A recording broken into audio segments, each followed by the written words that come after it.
অনেক রকম ভাবে ছোট করা হয়, কিন্তু একটা জিনিস বারবার দেখতে পাওয়া যায়, লক্ষ্য করতে পাওয়া যায়, যেখানে যেভাবে প্রতিবাদ হোক না কেন, আজকে বাংলার মুসলমানদের অন্তরে একটা বিশ্বাস আল্লাহ তৈরি করে দিয়েছে।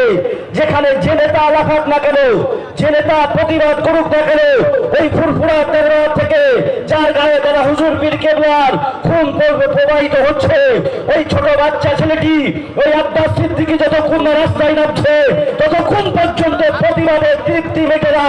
যেদিন থেকে রাস্তায় বেড়েছে, তরতাজা জীবনগুলো, যুবক ছেলেগুলো তারা এমন করে লাফিয়ে উঠেছে যে আজকে আমাদের নায়ক রাস্তায় যখন নেমে গিয়েছে, আর চিন্তা নাই, প্রতিবাদের শেষ পর্যন্ত পৌঁছে ছাড়বো।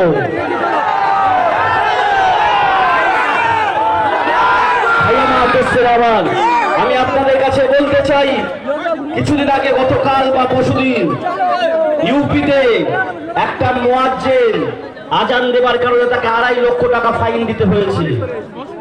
একটা